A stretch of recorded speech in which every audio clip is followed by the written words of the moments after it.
Assalamu alaikum. Is it on? Okay. A biography about our speaker. Imam Dr. Usama Al-Attar holds a master's degree in education and a PhD in chemistry. He completed his postdoctoral fellowship and has several publications and some that have been highlighted by many news agencies, including the BBC. Imam Dr. Al-Attar has studied religion with great scholars including Ayatollah Sayyid Muqtada Al-Qazwini and Ayatollah Sayyid Fadl Al-Malani. He is currently the principal and CEO of Al-Bakr Academy in Edmonton, Alberta, Canada. Please welcome the speaker up here with the Lab Salawat.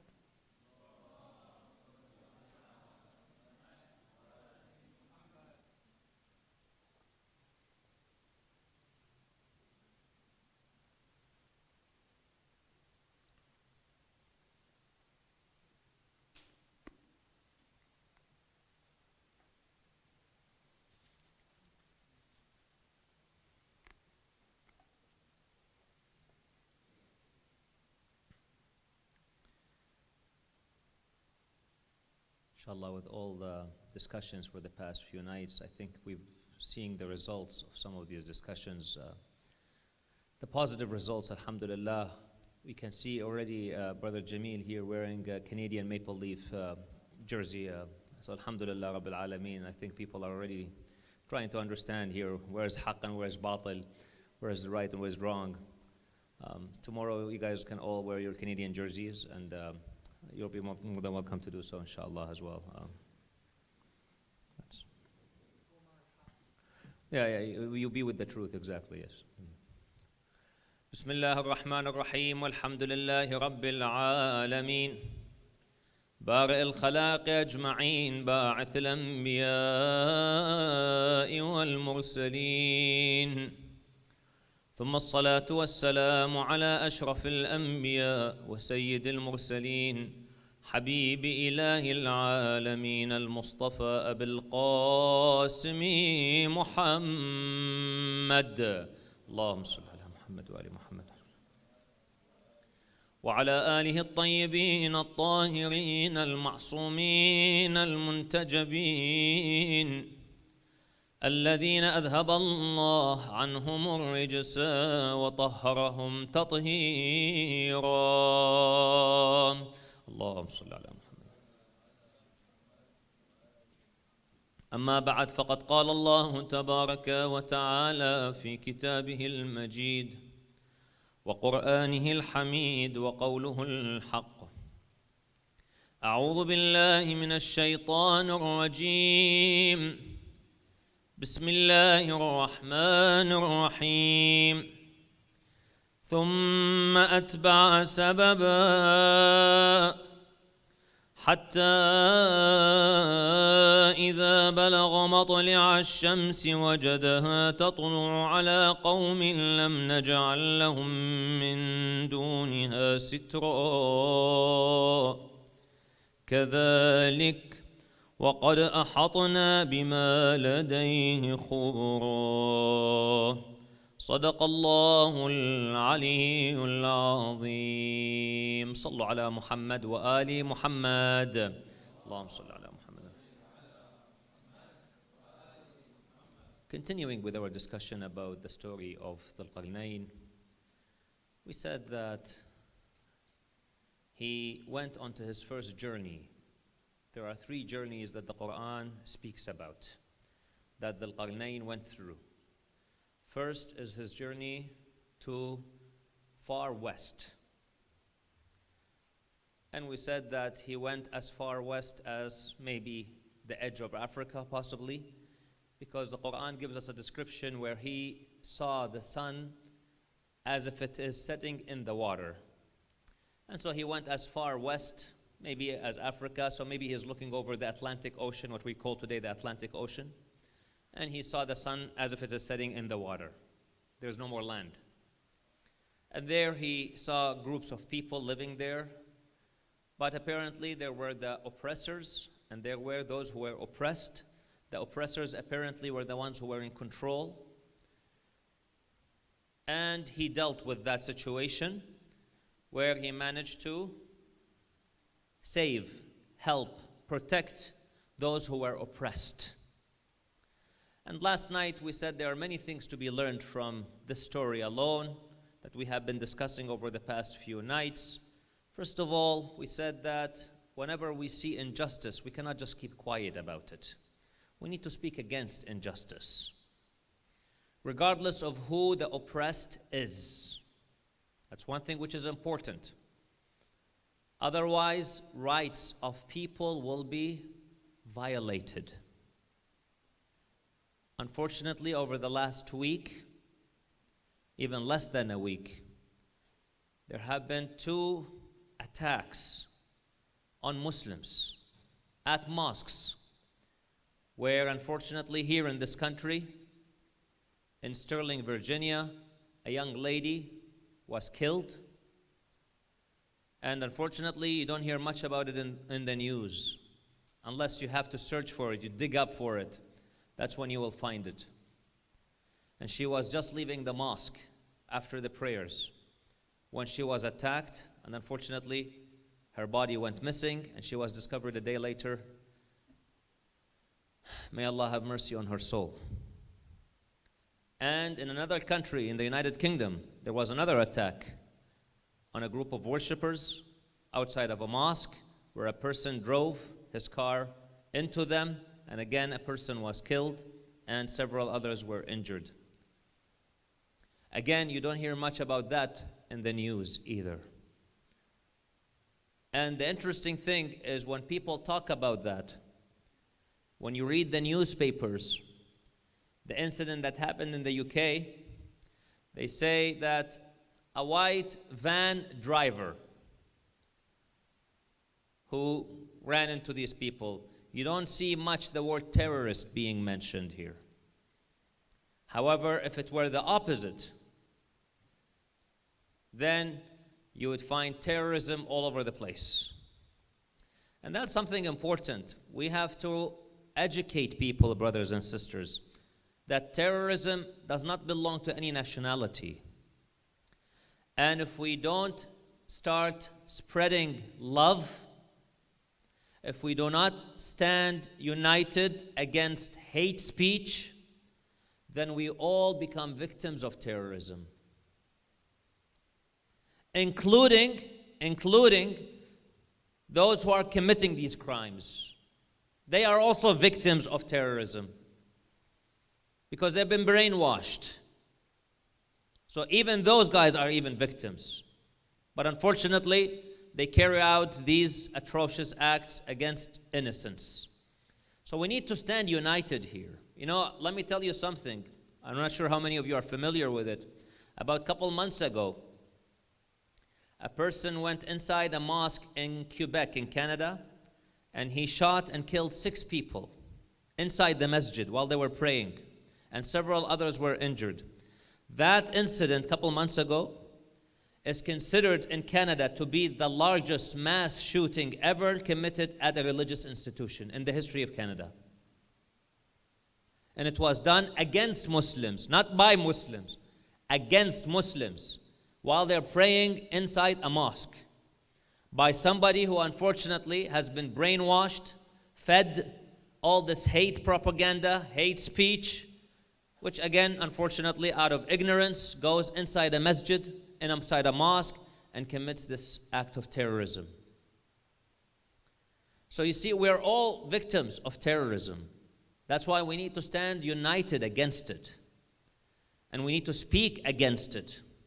We need to educate people that hate has no religion. Terrorism does not belong to any religion. But rather, we need to spread love, we need to spread justice, we need to work together in solidarity, in unity. And that's why I really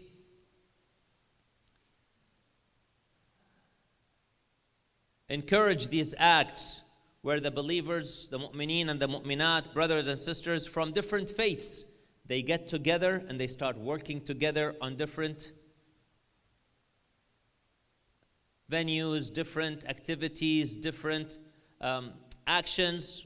All these things are great because we all, at the end of the day, are Americans, we're all are Canadians, we all belong to this country, and we love this country, and we want to defend it and wish the best for it. So we need to stand together.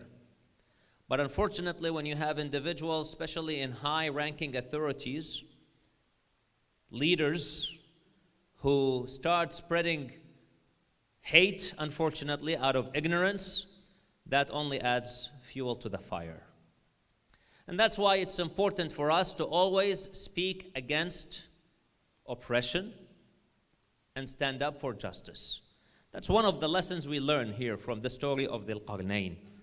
We also mentioned that it is important to learn never ever to oppress anyone, always to be kind. In addition, we learned that injustice always comes to an end. We've seen it throughout history. And justice will always prevail, even if it might take centuries, but it will prevail. In addition to all this, we said we need to also appreciate our religion, realize how important it is and how great it is. So these were some of the lessons that we learned from his first journey. I'll mention one more lesson that's important from his first journey, and then inshallah we'll move on to his second journey. Towards the end of these verses that talk about Dhul-Qarnayn's first journey, so he met two groups of people, the oppressors and those who were oppressed. Allah subhanahu wa ta'ala told him, Dhul-Qarnayn, it's up to you. Whatever you wish to do, you want to punish, you want to forgive, whatever you want to do, go ahead. We give you the permission. So Dhul-Qarnayn then says, all right, in that case, those who are the oppressors, those who are non-believers, those who are fighting against others, oppressing them, taking their rights, we will punish those people. We're going to punish them. Our punishment, however, is a minor punishment in relationship to what Allah subhanahu wa ta'ala has prepared for them in the hereafter. Allah says, as per Dhul-Qarnayn, قال أما من ظلم فسوف نعذبه ثم يرد إلى ربه فيعذبه عذابا نكرا. We will punish those who are oppressors, but then they will go back to their Lord, and then He will punish them a severe punishment. And that's something important, brothers and sisters. A few years ago, when I was doing my PhD, a colleague of mine who claims that he does not believe in anything, him and I were having a conversation. And interestingly, he was just talking, I wasn't really saying much at the time. He said, it is sad. That's the word he used, sad. It is sad to think that once we die, then everything is over. Life is over and everything is just over. It's just sad to think like this. So I turned to him and I told him, well, it doesn't have to be sad. If we believe that there is life after death, then that journey continues. Then it's not so sad. It's like, yeah, but whatever. That was the end of the discussion here. So it's quite interesting to see how people who do not believe in the akhirah, someone who's actually is a graduate student, he was a graduate student at the time, and he does not believe in the hereafter, to him, he thinks it's sad that life ends with death. That's it. So we believe that, of course, death is the beginning of a new life, a new chapter of our journey. And that is something extremely important. Ahsan, thank you. That is something extremely important because as believers, we sometimes get asked, people ask us, they say, how is it that you have some people who are believers, good people, they experience so many problems in life, and you have others who are non-believers, yet they have such a smooth ride. They have such a nice life. We say, first of all, those who are non-believers, they may appear on the outside having a nice life, but deep inside they feel vacuum. They don't feel very happy. It is the belief in Allah subhanahu wa ta'ala that brings joy to the people, because there's a vacuum that needs to be filled. The human being has the physical side and the materialistic side and the spiritualistic side. Those people who only look at this world, they only look at the physical side. They don't look at the spiritual aspect. And so their spiritual side remains empty. And then, second of all, we say that in this dunya, in this world, they might experience a tough time, but once they go back in the hereafter, that's when they will be rewarded. And hence, Quran teaches us, whenever we experience a problem, what does Quran teach us to say? Whenever you have a problem, not astaghfirullah is one thing, but what else? Quran teaches us to say something else. الَّذِينَ إِذَا أَصَابَتْهُمْ مُصِيبَةٌ قَالُوا what? إِنَّا لِلَّهِ وَإِنَّا إِلَيْهِ رَاجِعُونَ. Those who, when they experience a problem, they say, to God we belong and to Him we shall return. To God we belong. You know what? We try our best, we do our best, but then we leave the rest up to Allah subhanahu wa ta'ala. What else can I do? I try my best. Doesn't mean I sit back and just do nothing and say, Inna lillah, Allah will take care of us. No. I try my best, but I leave the rest up to Allah subhanahu wa ta'ala. Inna lillah. And what else? No matter how many problems I face in this world, am I going to last here? Am I going to live here forever? No. Sooner or later, we're going to leave this world. وَإِنَّا إِلَيْهِ رَاجِعُونَ. خلاص. So we don't need to worry. That is something important. The belief in the hereafter is the belief where the final justice, absolute justice will be served. For example, you may have a dictator in this world who may be responsible for the death of millions of people.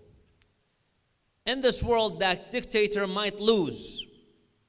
He may be killed, as we have seen in the past century with some dictators. But even if he gets killed, even if he lost, well, maybe he suffers the humiliation in dunya. But is that it? I mean, this person killed maybe millions of people. He was responsible for their death. So that's it. The minute he dies, it's over. We say no. When he dies, in the hereafter, that's when justice will be served.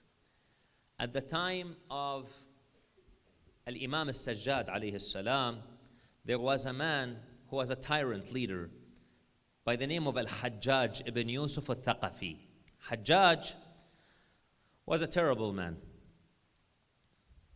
He became the governor of Hijaz, which is today's Saudi Arabia, and the governor of Iraq. So he became the governor of this entire region. And he was a ruthless man, very ruthless. One day, he captures one of the companions of Imam al-Sajjad alayhi salam, a good man by the name of Sa'id ibn Jubair. Sa'id ibn Jubair. He captures him. He brings him after he was captured. They put him in chains. They bring him before Al-Hajjaj. And Al-Hajjaj ibn Yusuf asks him, he says, Sa'id, I'm going to be quite democratic with you. Well, how so? I'm going to get you to choose which way you would like me to kill you. I'll give you that choice. Sa'id looked at him and he said, well, how about that? Which way would you like Allah to kill you in the hereafter? That's the same way you can choose to kill me. In other words, you kill me now, whatever way you kill me, Allah subhanahu wa ta'ala will punish you with that same death, but in the hereafter. كُلَّمَا نَضِجَتْ جُلُودُهُمْ بَدَّلْنَاهُمْ. Allah says in the Quran, every time, God forbid, those who are in the hellfire, every time their skin burns, Allah will recreate that skin over and over and over and over again. They don't die. A man came to Imam al-Sadiq alayhi salam and asked, Ya ibn Rasulullah, how is that even possible? How can the skin keeps on regenerating itself over and over and over again? He says, okay, I'll show it to you. An example. bring me a brick that's made of clay. So they brought him a brick made of clay. Imam Salamullah alayhi broke the brick. He said, okay, it's all broken in pieces. He's like, yes. Then he took some water and he poured it over the clay. What happens?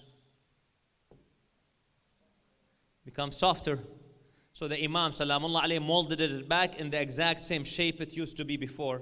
He said, there you go. It's the exact same clay. Nothing changed. I changed its shape and then I put it back together. So it's the exact same clay. And that's what will happen on the hereafter, God forbid, to those who go to Jahannam. The same skin, nothing will change. The same body. It will just go through, unfortunately, the difficulties of the pain of the disobedience of Allah subhanahu wa ta'ala. So Sa'id tells Hajjaj, whatever way you like Allah to kill you, you can kill me. That's, And then he said, you know what? You really don't deserve to live, Sa'id.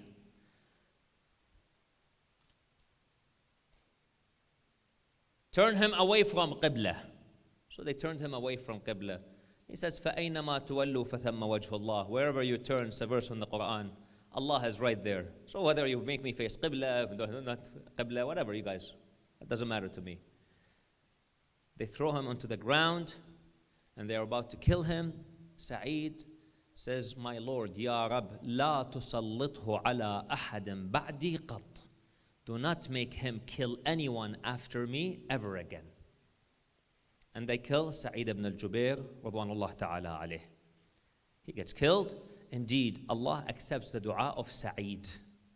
2 weeks later, Hajjaj dies. So Sa'id was the last victim of Al-Hajjaj.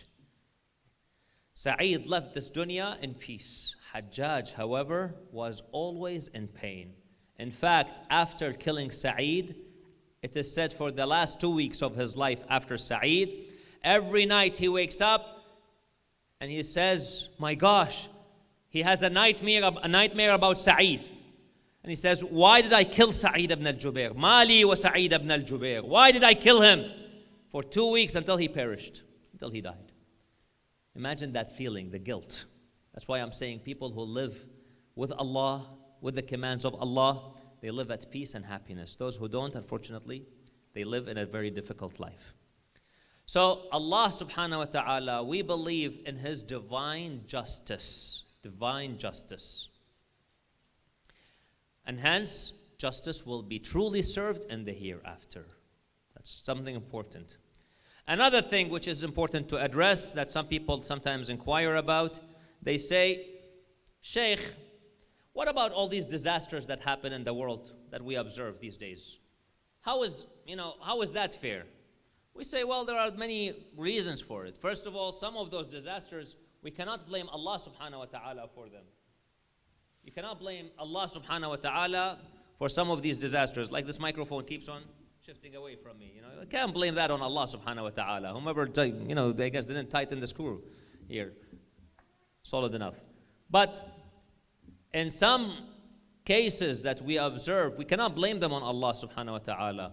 Today I was reading somewhere in the news, there is approximately 1 billion people who are living in poverty. 1 billion. Can we hold Allah responsible for this? It's us. We're the one responsible. Human beings are responsible. I mentioned a few nights ago, I said Dr. Muhammad Yunus, who won the Nobel Prize for Peace in 2006 in Bangladesh, he writes that 94% of the world's wealth is in the hand of 40% of the world's population. The remaining 60% of people, they have only 6% of the world's wealth to share it amongst them, among themselves. That is not Allah's fault. That's us. Our greed is the problem. So we cannot blame it. That's one thing. Second thing, sometimes what we may see as a disaster, it just depends on the viewpoint. Others might feel as it's something which is a blessing. You guys here have, well, not here, alhamdulillah, you don't have, but in this country you have hurricanes. And sometimes they come and they hurt some people, unfortunately. They demolish homes and so on and so forth. Well, some people see them as a disaster. Construction companies, however, see them as a blessing. Once you have homes being demolished, well, they have to be rebuilt. So, to construction companies, that's wonderful. I was talking to one of the brothers today about, Hurricane Katrina. Do you guys remember Hurricane Katrina? And he said that the government has spent billions of dollars trying to rebuild that area. Well, billions of dollars means some people have made billions of dollars. When someone spends, means someone's making money. So, what we may perceive as a disaster, others might look at it as a blessing. It's like, there was this, it's a true story, I think you guys have it here as well. In Iraq, there is the cemetery, right? And so there is this man who's usually responsible. When someone dies, he goes and he washes the body and does the kafan, and they take care of that process, and then the burial process. And of course, he charges. So that's what he does for a living. So every morning, this guy wakes up after Fajr prayers, he says, Ya Allah, increase in our rizq. Ya Allah. Increase in our rizq. Ya Allah.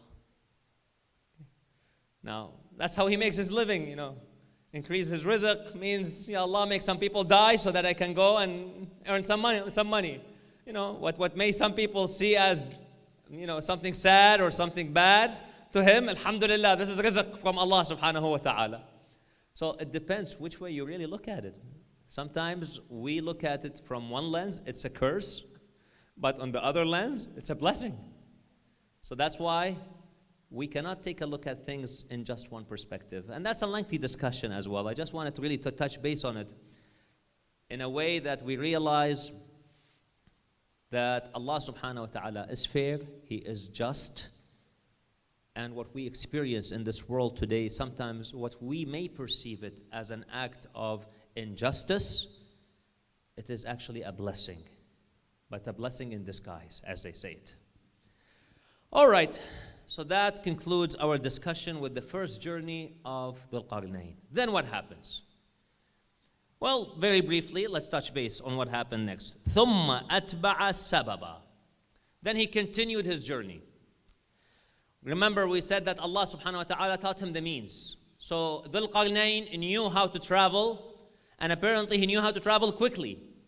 So whatever that means, Allah subhanahu wa ta'ala may have taught him how to cross land really quickly, whatever. It's not mentioned how. But apparently he knows how to travel quickly.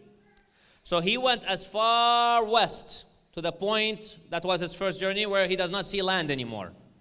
Now, Allah says, حَتَّى إِذَا بَلَغَ مَطْلِعَ الشَّمْسِ.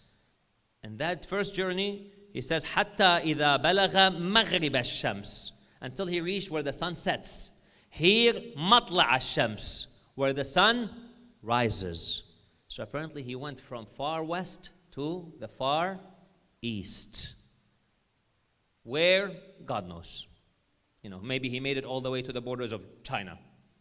Possibly. Allahu Alam. God knows. So now he's at the Pacific Ocean. Maybe. But nonetheless, he now makes it as far east. So all the way from far west to far east. Then what did he observe? وَجَدَهَا تَطْلُعُ عَلَىٰ قَوْمٍ لَمْ نَجْعَلْ لَهُم مِّن دُونِهَا سِتْرًا. He observed something interesting. He comes to a group of people who apparently are living a very nomadic life. Very, very primitive life. They do not cover themselves from the sun. That may mean that they did not have houses. They had not developed the idea of making houses. And may even mean that they may not even have clothes. They did not even know how to make clothes. So they were living a very, very primitive life. And that is something that he discovered. Now, upon arriving there, when he saw that, he saw these people living in the heat of the sun. So when the sun comes, they would hide, for example, under trees. They would maybe take a dive in the water for some time to cool themselves off, come out, and the sun is hitting them. They may not even have had any clothes.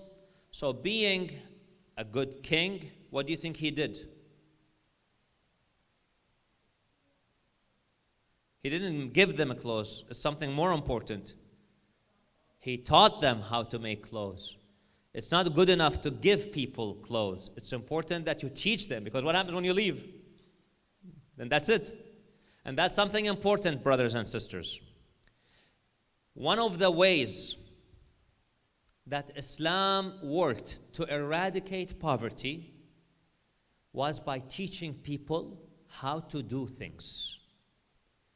Ahlul Bayt alayhim as-salam, whenever they used to buy slaves, when they used to buy slaves, Imam al-Sajjad alayhi salam, for example, every year he used to buy slaves, and he would wait until the day of Eid, after the holy month of Ramadan, the day of Eid.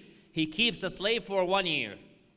On the day of Eid, like in a few days, inshallah, he would gather all the slaves and he would tell them, how was I as a master? Did I treat you well? And all of them would say, we have not seen a master better than you. You are such a great man. You treat us like we're your children. You treat us with compassion, with love. He says, if that is the case, then can you please pray for me and ask Allah to forgive me? So they all raise their hands and say, Ya Allah, forgive Ali ibn al-Hussein, Zainul Abidin. And he says, I have also forgiven you all, and you are all free. Free. Khalas. You can go. That's it. However, before he lets them all go, he teaches them. Some of them, he teaches them how to farm. Some of them, the imams, sometimes we hear about cases where they taught people how to cut hair, to become barbers, for example. Some of them, they would give them money. Say, here, take this money and do some business with it. That is important, because what happens, imagine what happens if you just let go of these slaves who don't own anything, they don't have anything, nothing, and you let them go on the street. What will happen? Chaos. What else also will happen? What will they do? They'll start stealing, maybe, to earn money, so they might create chaos, or they might be begging on the street, which again creates another problem. You haven't solved the problem. The best thing to do to alleviate poverty is to educate, to teach people. So he used to teach these people, and that's one thing which is important. Dhul-Qarnayn, came to these people. He saw them living a very primitive life, so he taught them how to build houses. Remember, Allah subhanahu wa ta'ala taught Dhul-Qarnayn. He knew how to make things. So he came to them, he said, let me show you how you can build homes. So they learned how to build houses. Now, when the sun comes, they can go under the shade. He taught them how to stitch clothes, how to make clothes. And so they learned how to make clothes to protect themselves. And then he taught them certain things. After they were taught, he spent some time with them. Now that they became independent, he let them go and he moved on. That is important. Let me tell you something, brothers and sisters.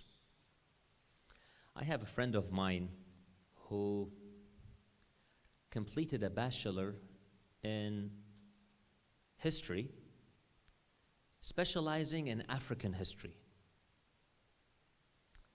So one day I was talking to him and I said to him, brother, since you specialize in African history, I have really a question to ask of you. He said, what is it? I said to him, do you know what we see like in the images about Africa today in the television? What images do you see of Africa? Hunger, what else? Poverty, problems, fighting, right? Is that the thing? I've been to some parts of Africa. I've been to some parts and I've seen people literally living in a hut. In a hut that is made, do you know palm trees? The palm trees, the leaves of palm trees? Literally, that's what they have, covering their houses. No air conditioning, no water, no running water, no electricity, nothing. And those people, some of them are making literally $1 a day. They work from 8 a.m. till 8 p.m., 12 hours a day to make $1. That's it. $1. To the point where many of them cannot afford to send their children to school. Do you know why? Because the uniform costs $4. The uniform costs $4, and if this guy is making $1 a day, you think he can afford $4 for a uniform? That's like 4 days of work. $4. Isn't that sad? And we complain, sometimes. Oh, what is this iftar? I don't like this iftar. Why did you cook this? Why did you make this? I want that. Have you seen that happen? No. Maybe you should go to and see some of those parts of the world where people don't even have iftar. Alhamdulillah, one of the biggest ni'mah of Allah that we don't even think about is when the time of iftar comes, we don't have to even think about having food. That's not something that we need to concern ourselves with. It's not a worry. We're not worried about having iftar. There are people who have to worry. They don't have anything to eat. So that's very unfortunate. We really need to appreciate what we have. Alhamdulillah, alhamdulillah. Every time you open that tap of water and you see running water, fresh running water, say alhamdulillah. You know how many people in the world, they don't have this luxury? To them, that's a luxury. Why go far? Here, just next to you guys, Flint. What happened to Flint? They didn't even have drinking water. Never mind Africa. Here. So sometimes having that drinking water is a luxury that we need to appreciate. I asked my friend, I said to him, whenever we turn television, just like you guys, this is the image we get of Africa. Poor people, poverty, hunger, people are dying, thirst, etc., etc. I told him, has Africa always been like this? I mean, you studied the history of Africa. Africa has always been like that? He's like, no. In fact, Africa was a very wealthy place. So I told him, well, what happened then? Why is all this problem? What happened? Listen.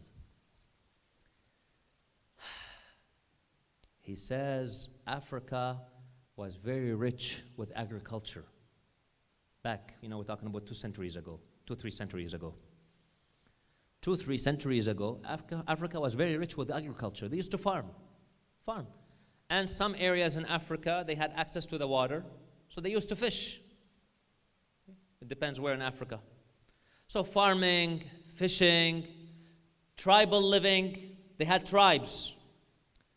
The tribes would work together as a tribe. You have a tribe leader, and the tribes would live together. So they were wealthy people, living, an average life, I guess, as a tribe. Until the imperial powers came in.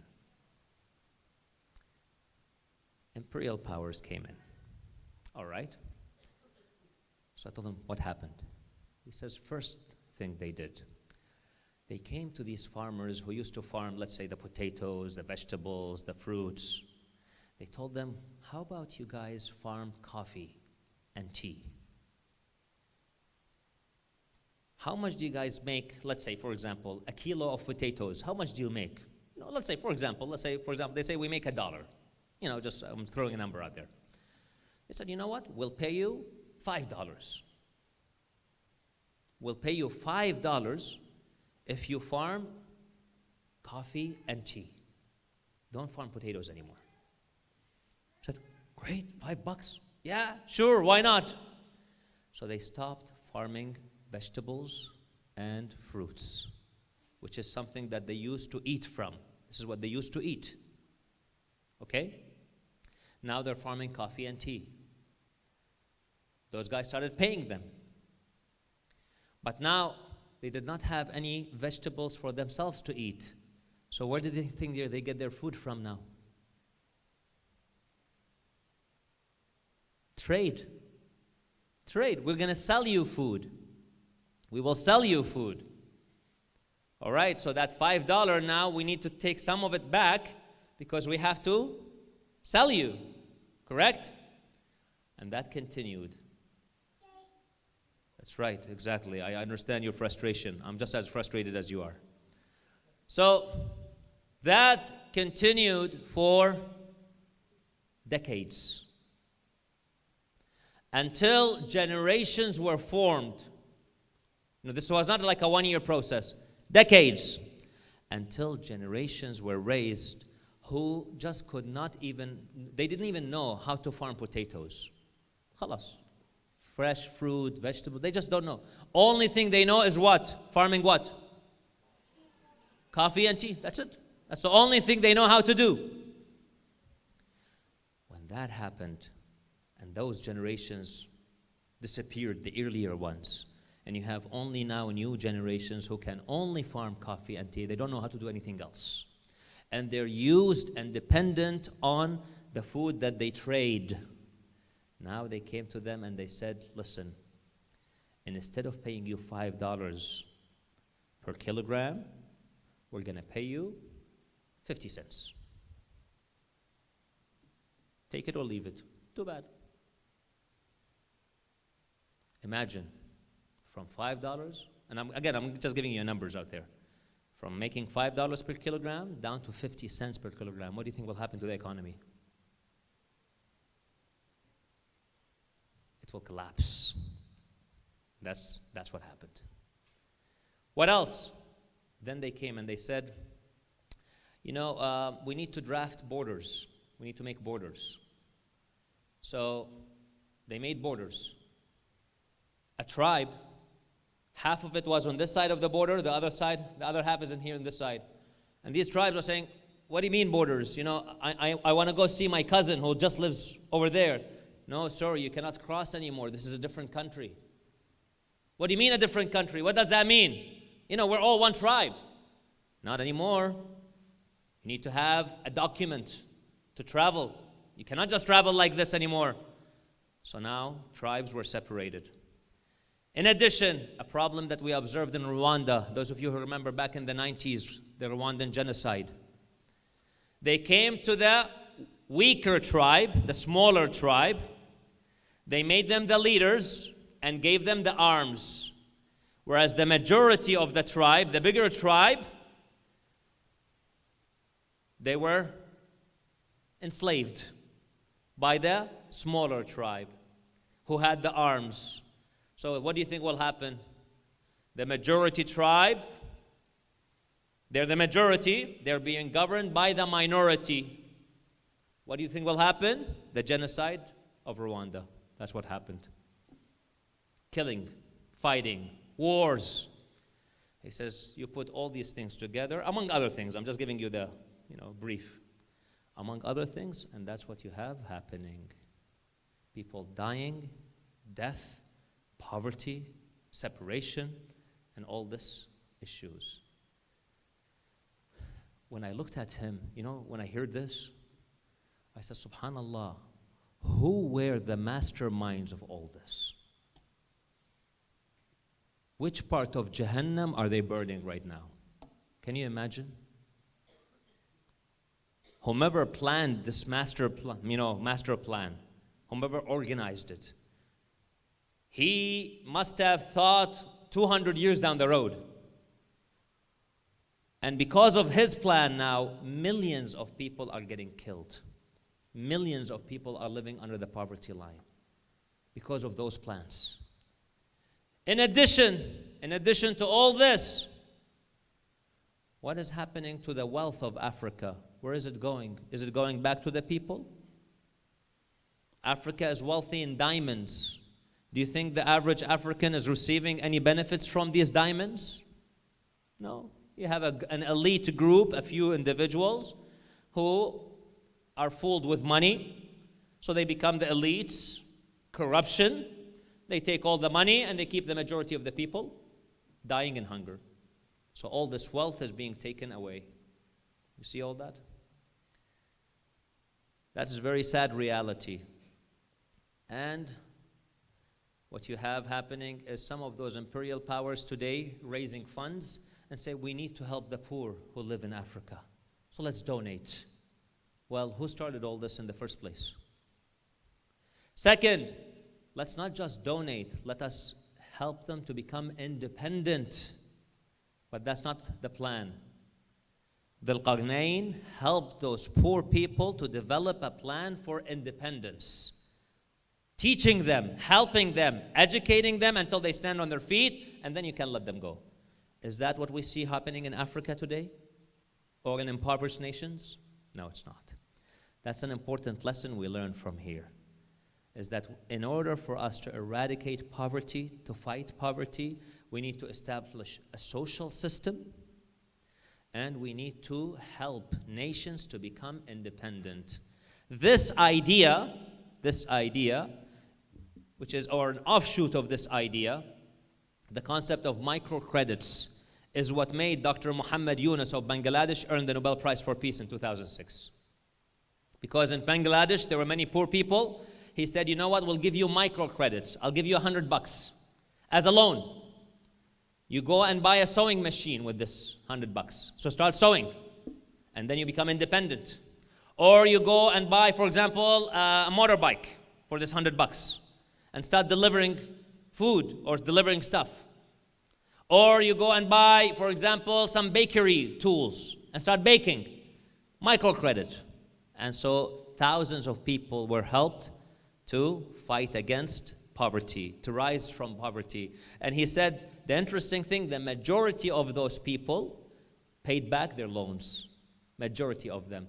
Even though, he says, interestingly, most of them were people who were illiterate. They did not even know how to read and write. So we never had contracts. You know, what do they understand about a contract? You know, if you go today to a bank and ask for a bank loan, what do? MashaAllah, huge papers.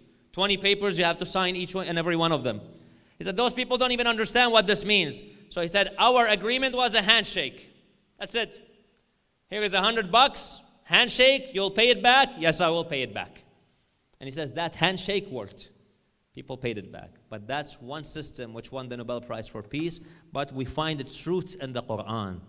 Its roots in the Quran. Help people become independent. And that's one thing we learn about this aspect of the story of Dhul-Qarnayn. There are other aspects that we learn from this aspect as well, from this story, that we will inshallah take a look at it tomorrow if Allah gives us tawfiq to do so. At this point, my brothers and sisters, there is dua at-tawassul happening in that hall.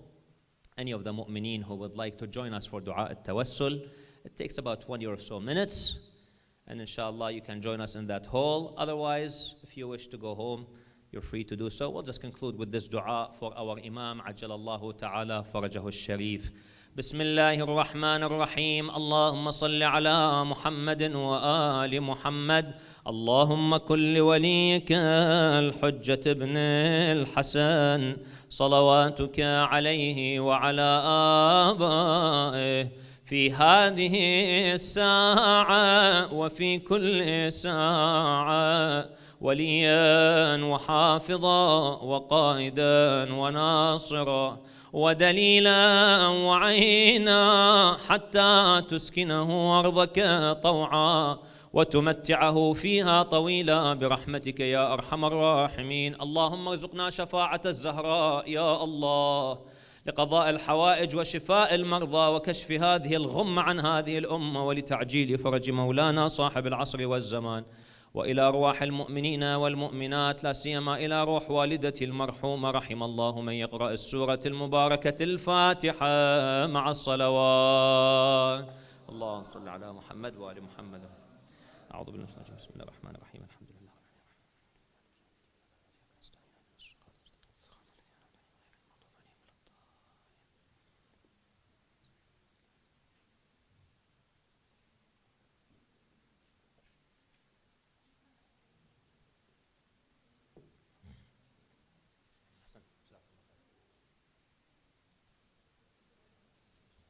Can we have another salawat for the speaker, please?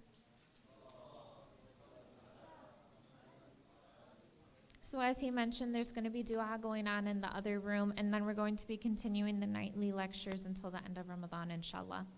Thank you.